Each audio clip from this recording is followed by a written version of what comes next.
Kate, thanks so much for joining us to be today. here. So Boston Medical Center, you're really the safety net hospital for the city. You treat the majority of the city's low income and Medicaid population. And we're here today to talk about stigma. I'd like to start with the opioid crisis. A couple of years ago, you opened the Graken Center for Addiction. Talk to us about the struggles and the successes you've had when it comes to reducing the stigma around addiction in general, since so much of the nation still doesn't really understand that it's not a moral failing, but it's an actual disease. And then around medication-assisted treatment, which most agree is the way to go, though there is the stigma that it's just swapping one addiction for another. Okay, long question, big topic, but I think at Boston Medical Center, we were very fortunate to have a very generous family that gave us a $25 million gift for addiction and put their name on it, which I think was the first and very brave and important step of bringing addiction kind of out of the philanthropic shadows, like every other disease, and naming it and talking about how important it was. And it was really kind of the culmination of 20-odd years of very sound research and programmatic work that BMC had been doing with the BU School of Public Health and BU School of Medicine in the addiction space. So we have strong evidence-based practices that we have mainstreamed, if you will, into how we care for patients on our campus. But even at a place like ours, where so much of the work is focused on caring for vulnerable populations, there was still a stigma associated with, particularly with opioid use disorder, which we were starting to see people, just an enormous explosion of this challenge. And so as we thought about this, we said, okay, let's start with ourselves. We actually did a survey of our employees, and we have about 6,000 employees, and over 2,000 people responded that they didn't know they wanted information and did not know how to access behavioral health and substance use disorder treatment. So think about that. We're a hospital, and our workforce doesn't know your how own to, staff. Right. Why and not? so and that they felt that if they asked their supervisor or spoke to somebody in HR, they would be stigmatized. So we did this. We did something called Words Matter, and every person in our organization took an educational program and took a pledge to talk about opioid use disorder or substance use disorder in words that are medical, how we talk about other diseases, as opposed to, so we don't refer to urine as clean or dirty. We never refer to somebody as a junkie. We talk about people struggling with substance use disorder. We gave people tools to address this, and we looked at our own practices as an employer. What do we cover for people? And then as an insurer, we're a large Medicaid insurance plan, what do we insure? And found many gaps in our own care. And we were at the front lines of being we thought we were really good at this until we looked hard at it. And the medication-assisted treatment. So we have done for many years something called OBOT, Office-Based Addiction Treatment. So, opioid use disorder is the only place where the medication that you need to get better isn't available to you in your primary care doctor's office. You have to go down the street to get methadone. Why do we do that? And I mean, there's lots of reasons, but so what we've done at BMC is, you see your doctor for hypertension, you go down the hall and you talk to a specially trained nurse who can help you manage your Suboxone, manage the other aspects of your addiction treatment in a way that's comprehensive and holistic, connect you to integrated behavioral health if that's going to help you on your recovery journey. And we know when patients are mainstreamed and have access to addiction treatment in their primary care practices, their rates of recovery are significantly higher. And I'll add one last point. If you've been in recovery and you need to have your knee replaced, you need someone talking to you about how to get through that journey without having a relapse. So Kate, your success that you're having at the Graken Center, is that part of why you got this grant last week? Congratulations. $89 million from the National Institute on Drug Abuse, but you've taken on quite a challenge. Yeah, it's impressive. Yay, yeah. Your goal, your mission, if you choose to accept it, not that it's mission impossible, but is to reduce opioid deaths by 40% in the hardest hit communities of Massachusetts within 3 years. Yeah. So what's so exciting about this grant, besides the fact that we got it only 4 places in the country, we're as lucky to get this, was really to, there's 3 things that are great about it. One, it's an incredibly audacious goal. And I think that setting a goal to actually reduce deaths is probably the most compelling thing we could do, because who can't get behind that? The second thing is it's set up as a real research project. So there are 16 communities in the study.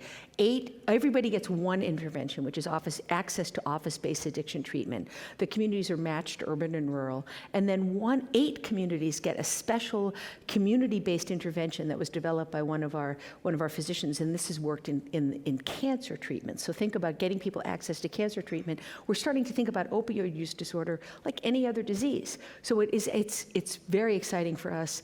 It's a little bit daunting, but we really think that taking a scientific evidence-based approach to this disease is how we will make progress, just like we do with every other disease we treat. Back to the issue of stigma. You basically take the patients that no one else wants. Talk to me about the challenges that you see them face on a daily basis as they're struggling to maintain their health. Yeah, I think. What are the roadblocks? Yeah, I think one of the challenges that we face as a healthcare industry in the U.S. is that a lot of people don't prioritize their health, and that results in greater healthcare costs and greater morbidity and mortality in certain populations. And at Boston Medical Center, what we realized is it's pretty hard to take your meds for your hypertension if you're homeless. It's pretty hard to manage your diabetes if you don't have access to healthy food. So we've started a couple of relatively simple non-medical interventions. We have a therapeutic food pantry at our hospital. It serves about 8,000 families a month. You get a 2-day emergency supply of food. That addresses what we see in this country, which is kind of episodic hunger. People run out of benefits, somebody moves into their house, they lose their home. And so we provide that. It's prescription driven. And it's in your health record. So your doctor knows if you need food, and your doctor knows if you actually picked it up. So it reduces the stigma around, think of a frail elder getting cancer treatment who needs more protein in her diet. The oncologist knows, I see you didn't go to the food pantry. So then we usually say, look, I know it's hard to go, send your grandson. And so we just try to normalize what, nobody's gonna get healthy if they don't have access to food. We've made investments in housing. Housing, that's extraordinary. I don't know of many hospitals that invest millions in making sure their homeless patients have access to affordable housing. Yeah, that's a big swing. I'm a little anxious about that because I think housing is a really challenging problem in our country, and it's very challenging in Boston, which has so rapidly gentrified. So we're trying to preserve access to housing for low-income people, and that's challenging to do in any environment, but particularly challenging here. So what the investment does is it's run, again, a little bit as an experiment. I keep coming back to kind of our academic roots. We have sort of 5 flavors of investment. I won't go through each of them, but one tests simple things like making Boston Housing Authority units more wheelchair accessible. One is actually putting social workers into kind of a transitional housing place. You have to think about why people are unsuccessful in housing. It's more than just a key. So how do you help keep people? And then the third is actually making a housing development more healthful healthy, I guess, by putting a grocery store in there that's called Good Foods. It's out of Washington, D.C., that actually helps, has both a workforce training component and brings fresh fruits and vegetables to a food desert. Kate, before we go to the Slido questions, I wanted to ask you, as the daughter of a police officer, as the first person in your family to attend college, how frustrating is it in a state like Massachusetts where you have virtual, complete health care for everyone, near universal health care, that your zip code still can have a greater impact on your health incomes than your genetic code? Yeah, it's frustrating. And I think that that's what I like about the work that we do at Boston Medical Center is we approach this with a lot of humility and understanding that you're up against a hard foe. You're up against poverty. So, and I think we've had poverty. I think there were rich, poor men and rich cavemen and poor cavemen. Somebody had a better cave than somebody else.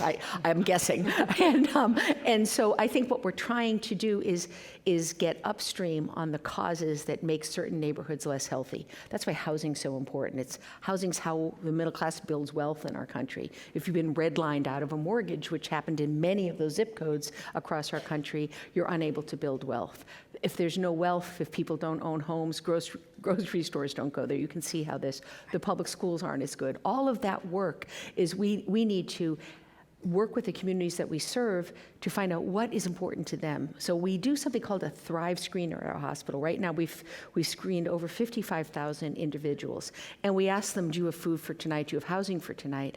But we also ask them questions about education and employment, and those are the questions that pop the most. That's where we have the most response. Well, what can you do about education and employment? You're a hospital. So we're a hospital, but we employ a lot of people. So the Mayor Walsh, no relation, but sometimes I claim he's my cousin, but if it's helpful. But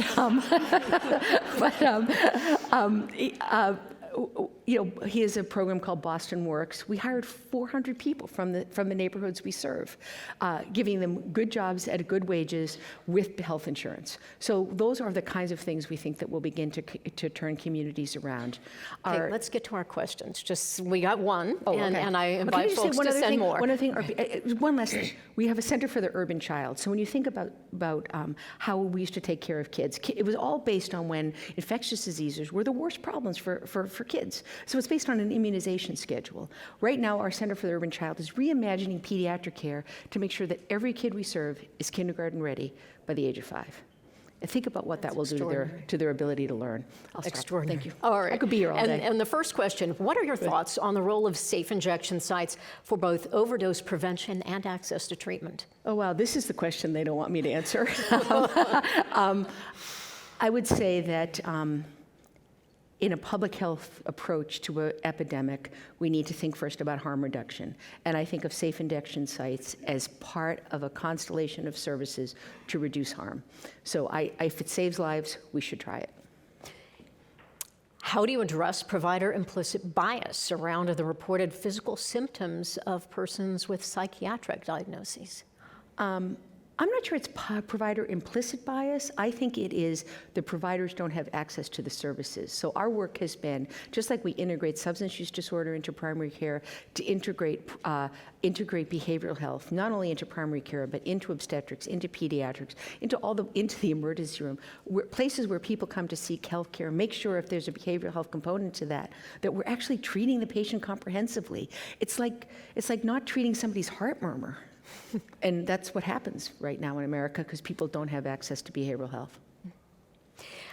Thinking of Boston's methadone mile recovery road, is it advantageous to cluster services around areas with most need or disperse to increase awareness?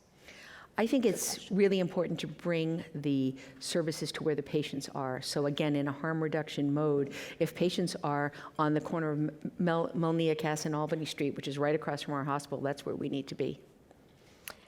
The extraordinary Kate Walsh, thank you so much for joining us today.